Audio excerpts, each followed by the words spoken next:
Crawford's got to hurry. Oh, no.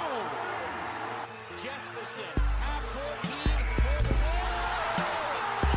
Jesperson knows it. Jameson through for the win. Gone. He did it. Bryce Drew did it.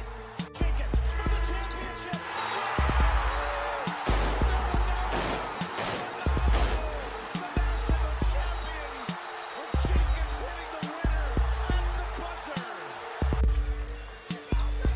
There's the pass to Leitner.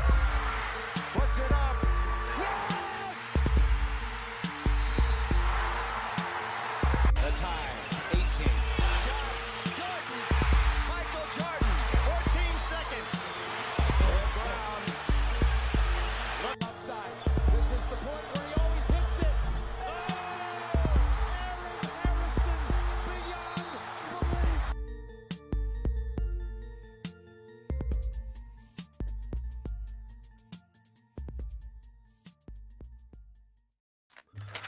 All right, what is going on, everybody? Welcome to another episode of At Large Bid. This is episode 7. Me and Neil are going to be breaking down everything from the first weekend of the NCAA tournament. We are now left with just 16 teams remaining in the field.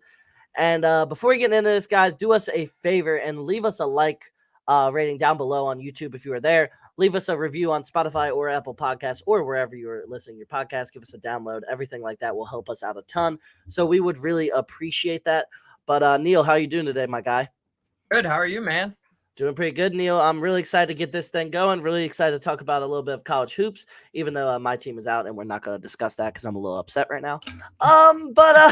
Yeah, Neil, really good weekend of college hoops, but also did want to mention shout out to our guy Trenton Flowers as he joined the 48 Minutes podcast group. He has his new Prince of Hoops podcast with Tim Daniel over. So go check that podcast out. The link to our link tree is down below in the description. So you can go on Spotify and listen to that or listen to that on YouTube, wherever you listen to your podcast, like I said. But we're really excited. We got a 5-star recruit joining the 48 Minutes team. So we'll have him definitely going to be working with him on some other stuff as well. So that's really awesome.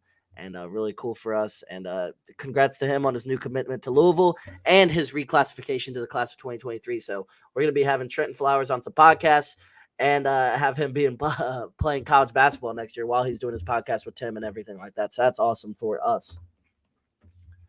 Yeah. So first off, we want to send a congratulations to Trenton Flowers for his commitment to Kenny Payne and the Louisville Cardinals.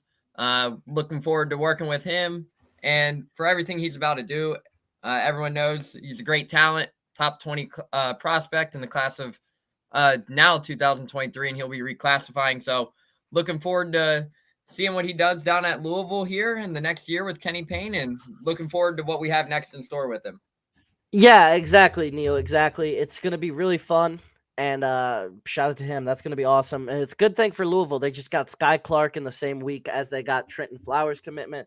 So a former 5-star recruit and a current 5-star recruit. So 2 guys that are going to team up together, and that's going to be really fun to watch because Sky Clark, obviously, reason he committed to Louisville, obviously, is Kenny Payne. That connection there from when he was committed to Kentucky. Kenny Payne got the Louisville job, and now all of a sudden Sky Clark is headed to Louisville. That tells you something there. It indeed does. It indeed does. So Kenny Payne starting to build a very strong group down there in Louisville. So job's not done yet down there for Louisville. Obviously, they're coming off a downward season, but with the talent Kenny Payne is bringing in, this Louisville team is going to be very exciting to watch over the next few years. Obviously, Sky Clark, former 5-star prospect that you briefed on there, Parker, but then you also got to bring in Trenton Flowers, who is a top 20 prospect. He led his team in scoring and rebounding, so 6'9" forward who can do it all. So overall, Louisville's getting a heck of some talent in down there. Yeah, exactly, Neil. And yeah, it's really good for Louisville program. Louisville basketball is much better college basketball is much better when Louisville's a good team. We don't want to see them be bad. It's better for college basketball. It's better for that rivalry versus Kentucky when Louisville's not winning 4 games in a season.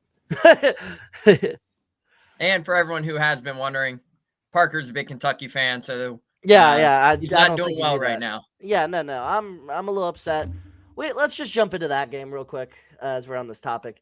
Kansas State obviously was the better team on the floor last night. No doubt about that. They were the better team.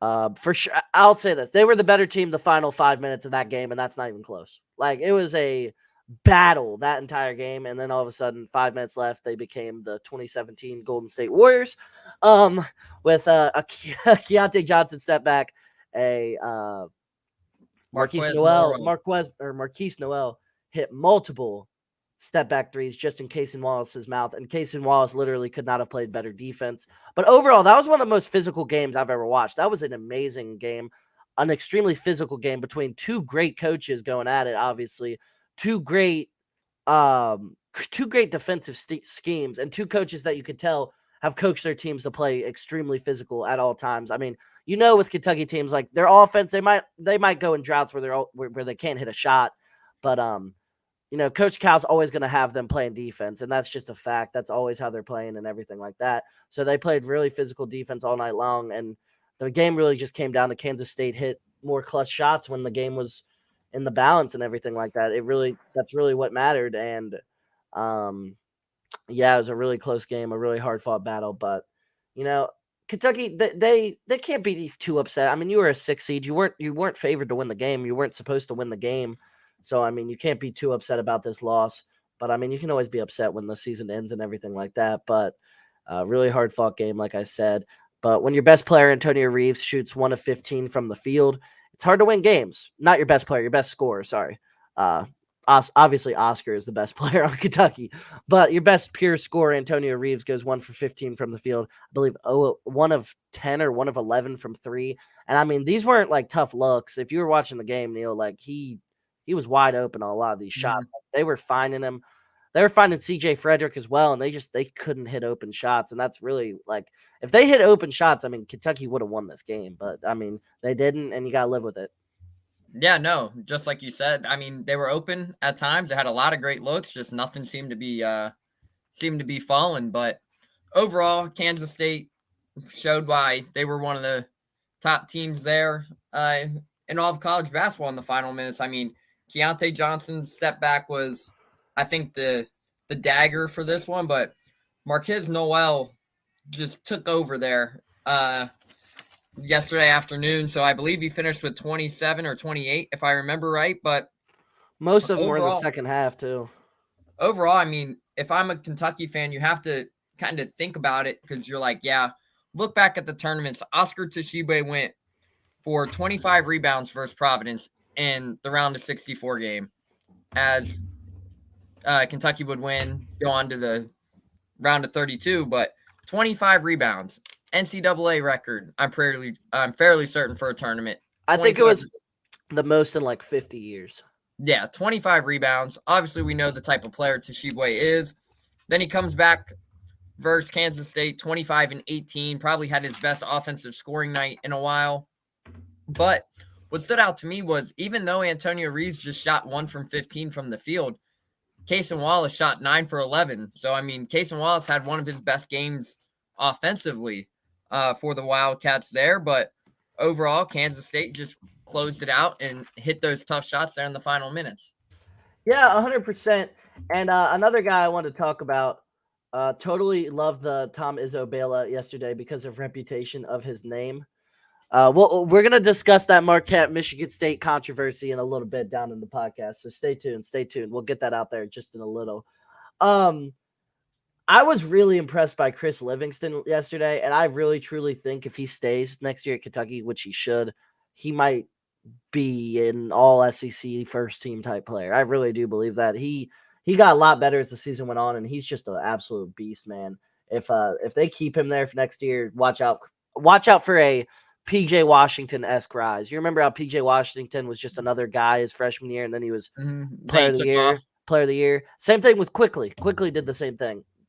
Just another guy, then player of the year in the SEC the next year. I could see that from Chris Livingston. I think he needs to stay one more year, and he should. And I don't think these guys in next year's class are going to take his spot in the starting lineup. He'll still have a spot in the starting lineup, I think. Yeah, no, most definitely there. But overall, this is a Kentucky team where if you're sitting back now, obviously just a quick 24 hours after the season ended, I know me and Parker talked about this a little bit off the record. you got to be kind of happy where Kentucky stands right now because, A, you're bringing in a heck of a recruiting class highlighted by DJ Wagner. But then you also have to think Oscar Tshiebwe has another year of eligibility. So does Toppin. So does they all do. Mm-hmm. The only person that's for sure gone, I'm pretty sure, is CJ Frederick. He just like wants to move on with his life, go be a lawyer or whatever, whatever he majored in. I don't know, but I don't think Frederick's really gonna play overseas. Honestly, he might, but I don't know. But that's the only guy that's like really confirmed like gonna be gone. He said yesterday, I think like he's probably gonna be gone, and he's at peace with it or something. But Unless yeah, Mason Wallace hits the he's NBA going to the team. he's going to the NBA. Casey Wallace is headed to the NBA, but Livingston I think will be back. I think they'll have a really good team next year, and they had a good season. You can't say it's a horrible season by any means. You've had a really good shot to beat that Kansas State team, and you honestly I think ran into the best team on our side of the bracket. In our side, like seriously, I think if Kentucky played Marquette, I think Kentucky wins. I really do. I think if Kentucky played Purdue, I think Kentucky would have won. But, they just ran into the best team in the bracket. Can't hang your head too low. Next, let's talk a little bit about that Purdue game. Obviously, biggest upset of the bracket. Obviously, we were right. Purdue is fraudulent as hell, like always. This is, I think it's 5 straight years, or 4 out of the last 5 years, Purdue has lost in the first weekend. Yeah, to an underdog. Like a big underdog. That's We said it. They were fraudulent. Well, last year, not 4 out of the last 5, 3 out of the last 5. Because last year, of course, Purdue made it to Sweet 16, but they lost to St. Peter's, the 15 seed. And then, the last time they like really made a good run was Carson Edwards, and they've been highly ranked every single year. So, they have. It's tough for Purdue fans. That's got to be tough. I mean, I can feel it. I mean, Kentucky, we haven't made out the second round since 2019. So shit. I mean, 2020 doesn't. So it's really like since 2020 because 2019 nobody did anything in 2020 because no tournament. But that's tough, guys. And I was really just disappointed. And me and Neil talked about this. How outside of Zach Edey, Purdue was not good. They did not have good guard play whatsoever, and it showed. Zach Edey did his normal thing. He did. Zach Edey did his normal thing, and the rest of the inexperience of their guard play. Both of them are freshmen. And not that good even as freshmen, to be honest. And it was rough to watch, honestly. It was kind of sad. Even though like you want to root for the upset, it is kind of tough to see like a 16 beat a 1. Like the reactions, it's just like they're in utter shock. And I feel for the kids, honestly. They are just kids at the end of the day. And like you're supposed to win this national championship and you lose in the first round. I mean, it's got to be tough and take a toll on them. Yeah, no, most definitely. But I mean, that's something we've talked about. I mean, I think we've said it on multiple episodes where we're like, there's a 1 seed that's going to go down early in this tournament. It's going to be Purdue. And we have been saying that for maybe the last month and a half, that it was going to be Purdue. But Kansas as well has a history of either like going to the Final Four or losing in the first weekend. I feel like that's like Kansas never really just like gets bounced in like the Sweet 16. I feel like it's almost always like Kansas made to the Elite 8 or Final Four, or they lost to a 15 seed or like lost to a 12 seed, like something like that. I don't know. Maybe I'm tripping, but that's just how it seems, just like based off first like gut. Yeah, no, and back to the Purdue, like teams have really started to hone in on Zach Edey. Yes, he's 7'4", but teams are starting to figure him out. Like, if you want Zach Edey to come out and guard you within that 15 to 12, 15-foot range, good luck. He's not doing it. He is not. He's going to live in the paint, and that's what teams start to do. And then they start sending the double on Edey, help side double, and it just made it difficult. I mean, yeah, Zach Edey, yes, he's going to get double digits in both scoring and reboundings every night. I mean, he's 7'4". He's going to get 10 boards with some skill. So he's going to get 10 boards a night at least. So seeing him finish with, I think it was 25 and 13, something like that. Yeah, he finished with, I had it down here, but he finished with 21, 15, and 3. So overall, he's going to get boards, but overall, that Purdue team was fraudulent. We've been saying it for a while. And me and Parker even said if they were going to get to the round of 32, they were going to get beat by either the winner of Florida Atlantic or Memphis. Yeah, So me and Neil did predict that. Shout out me and Neil for our crazy good predictions. And the other upset we predicted this week was we said that Virginia was extremely fraudulent. And that happened. I knew that Furman, I had not watched a lot of Furman. I'm not going to sit here and act like I was tuned into every Furman game this year. But I knew from watching a little bit of stuff, reading some stuff, that they played a very similar style to Virginia and were a very slow, grinded out team. And I knew if Furman could just hit like one or two more shots than Virginia, they'd win this game. And that's what happened. That's literally what happened. And talk about an ending. Talk about, first of all, Kihei Clark. I feel for the kid. Like, you had a hell of a career at Virginia. Nothing to be ashamed of. That's just a horrible way to end your career. And Parker and I also discussed this, but like the final seconds there, Virginia's up 1. Furman gets the trap there. I can't remember if Virginia even had a timeout there or not, but if they had a timeout, that's bad. I'm about to look it up real quick. Here, but what are you doing in that final seconds where you're just heaving it to mid court? If you're going to heave that thing, make sure you get it to the opposite end of the court so you can allow another second or two to run off the clock and make them come down and set something up to beat you. Or even just throw it off the dude's leg or something. Go out of bounds. Be creative. I mean, he was trapped pretty good, but you throw it to a wide open dude at mid court, comes down, catches it, hits a guy in stride for a wide open 3. Like you couldn't have wrote that better, but like in the end, you got to be more protective with the ball in that situation. Yeah, 100%. And if we cut out for a second, I'm sorry about that. It was cut out on my end. I don't know if we cut out because, I'm hosting and everything. I'm about to check. But, yeah, it was a really rough way for them to lose, honestly. And like I said, Kihei Clark, like, you've had a great career, man, but, like, that's going to be tough for you to live with. Not going to lie. That's going to be a little bit tough. It really is. Yeah, and like Parker and I mentioned, we have watched Virginia all season. They've been a low-scoring offense, but, like, 67 points might have been the most points, and I can't even tell you how long. Yeah, they're a very slow, boring team to watch. And, I don't think either of us are complaining that they're not in it because neither of us enjoy watching Virginia. Nope, I'm right there with you. You. Let's talk about, obviously, the biggest Cinderella story of the tournament. I think even over Fairleigh Dickinson because they've made it to the Sweet 16. So about Princeton, we did say this. We did say the Ivy League schools tend to always play well in the tournament. Like they never tournament every year. Whoever makes out the Ivy League, they don't always win a game. Not always. They do win a game sometimes. They never, Neil, I feel like, get like that game is always coming down to the wire, them versus a 2 seed or them versus a 3 seed. Am I wrong by saying that? I feel like that's almost always true.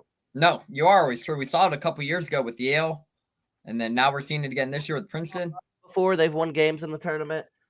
And yeah, Princeton this year, talk about a Cinderella story, 15 seed versus Arizona, who was one of the betting favorites in Vegas and everything to win the title. Our guy Neil took him. Let's talk about that. Our guy Neil took him to win. Yeah, I was saying it back since late November, early December. Like, I liked what Arizona had. I thought they could win it.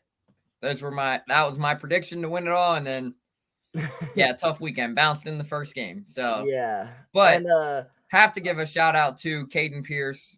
Obviously, I covered Alec Pierce at UC during his career here as a wide receiver. Caden Pierce is Alec Pierce's little brother. So, really cool to see him step in and dominate on the biggest stage. I mean, the other night he had 16 boards for the Princeton Tigers. So, overall, we have to give a shout out to the Pierce family and everything, just because dominating on the biggest stage, freshman, first year, getting the opportunity to go to the NCAA tournament, and now he's dancing in the Sweet 16. So pretty cool connection there. And you got a decent matchup for yourself here. You got Creighton. That's not like some unbeatable monster. You've already beat a better team in Arizona. Obviously, Creighton's better than Missouri, I'd say, but you already beat a better team than that in Arizona, a much better team than that, at least we thought, in Arizona. So Creighton, you can definitely beat Creighton. This isn't like you're going up against like some unbeatable, just like juggernaut. You know what I mean? Like this is a team you definitely could beat. You definitely could give some trouble to for sure. 9.5 might be a best bet. Take the Princeton to cover. Take Princeton to cover there at 9.5 spread. I don't know if Creighton's beating them by 10 points. I don't know about Yeah, that. no, I'm there with you. I don't know about that one. Unless Andrew Nemhard goes for 30 again, might be Yeah, hard. But true. now let's jump into a team we've also aren't very big fans of. Tennessee dancing in the Sweet 16 gets the win over Louisiana, but then gets the huge win over Duke, 65-52. Parker, just talk about that Tennessee team a little bit. They're kind of turning things on as of late, even after losing Zakai Ziegler to an ACL injury.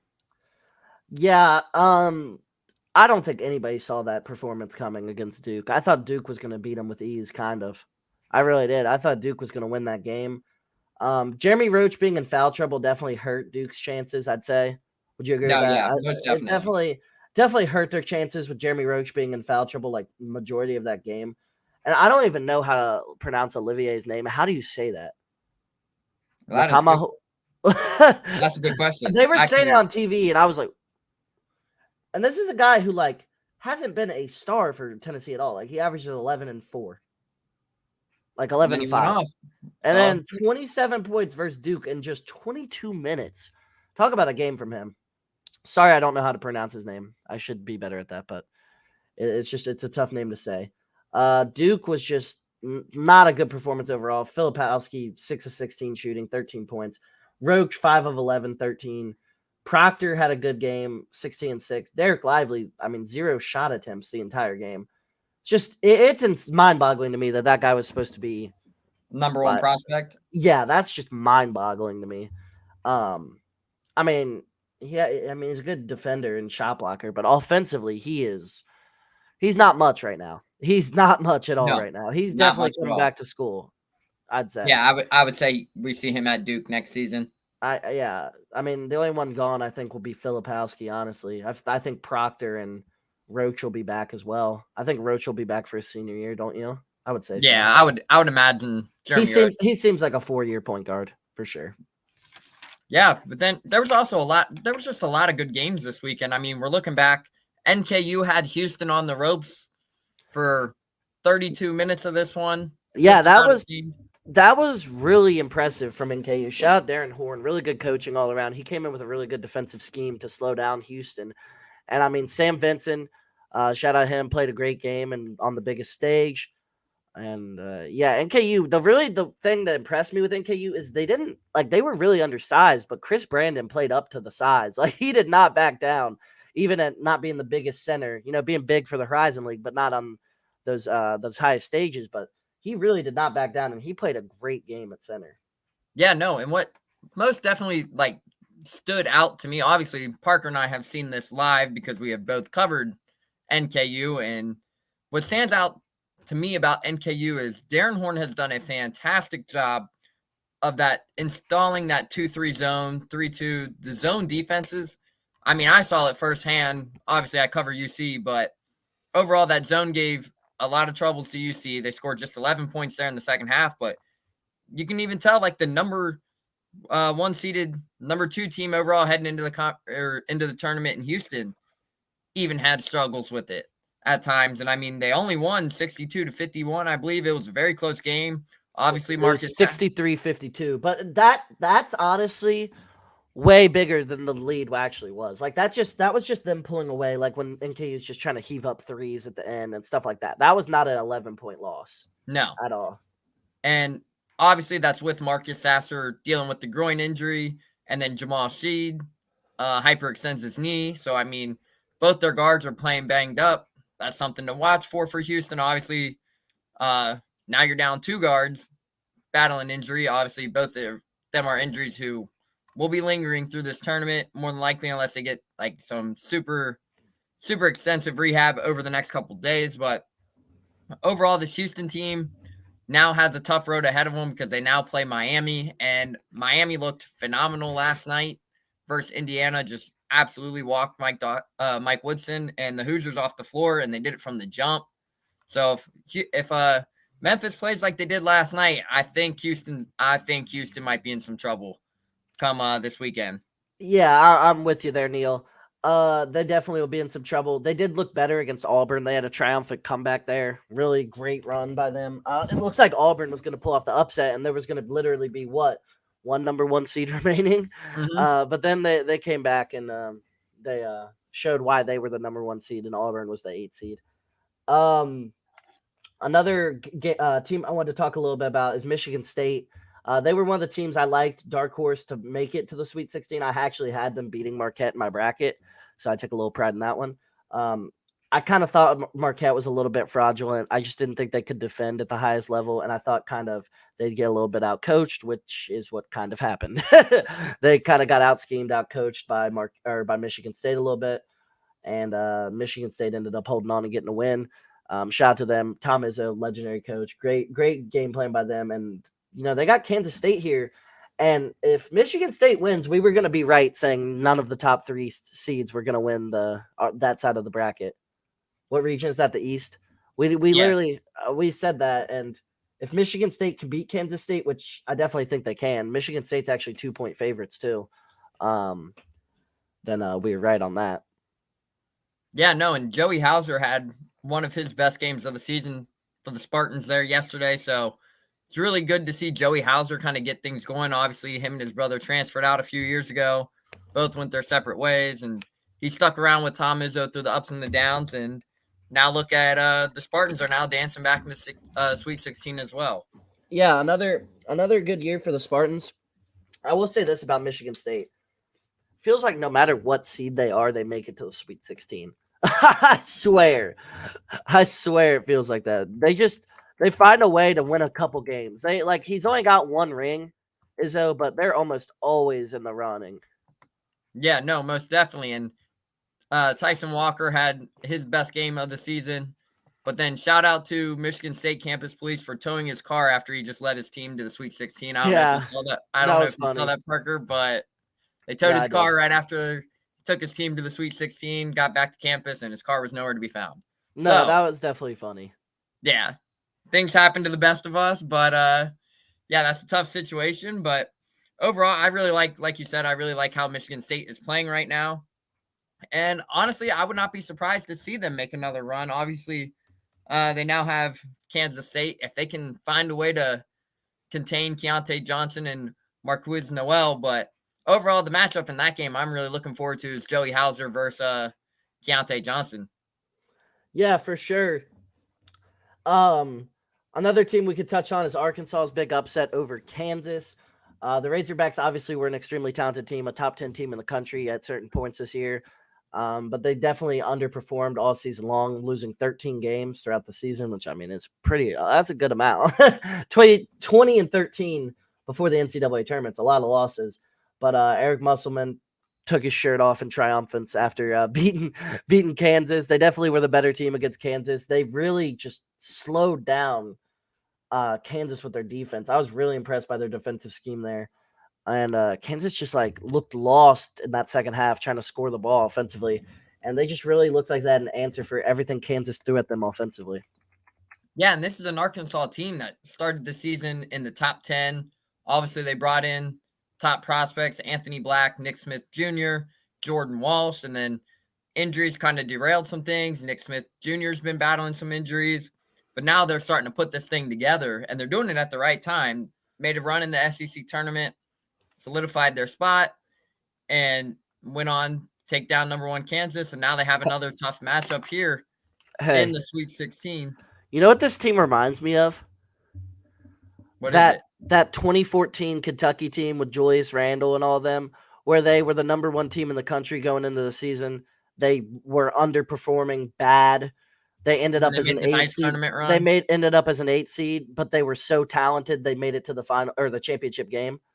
That's what this team reminds me of. I wouldn't be shocked if this team made it to the Final Four. I wouldn't be shocked. I wouldn't be surprised because they got UConn right now, but that's going to be a tough game. Well too.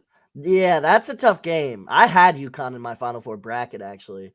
I had them making a run. I had them over Kansas going to the Final Four. Especially with how Adama Sanogo has been playing in the first 2 games. 52 points and 25 rebounds. Yeah, Like, that's that's going to be massive tough. for UConn. They're That's going to massive. definitely – Jordan Hawkins, I feel like, is going to have to win that game, though, for UConn because I feel like they're definitely going to key on Sonogo now, Arkansas. So Jordan Hawkins is definitely going to have to shoot the ball well if UConn wants to win that game.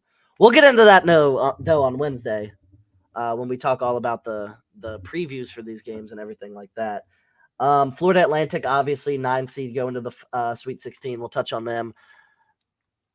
They shouldn't have got by Memphis. I'm going to say it. That was a Yeah. foul call when Kendrick Davis went to shoot that three, rolled his ankle, did not give Davis any room to land. Should have been a foul call. Could have been some things, but in my opinion, from the replay I saw, obviously I was out watching the game. Was it just me, or did it look like they had that timeout called there with like 5 seconds? No, it did. It did look like that.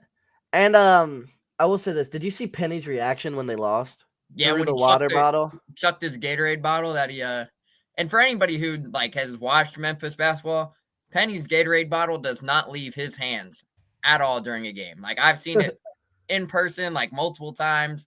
Penny's water bottle stays right there with him. It's a Powerade, actually. Powerade, Gatorade, whatever's in the bottle, no, the world may never know. But he gave it a nice little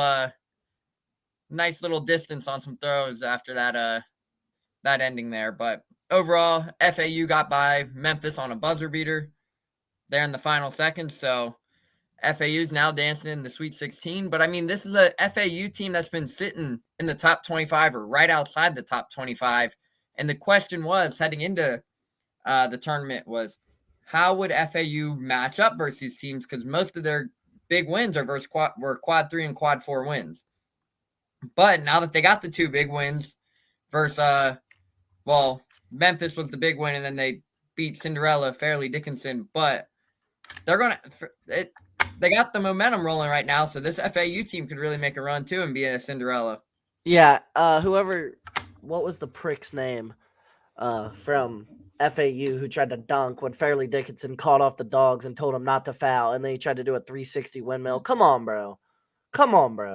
That was not Especially when you're up, 8 there with 2 seconds left and you're trying to... That was not cool. Like, no, and the thing is, you can do it if FAU's chasing you trying to foul. Or FDU.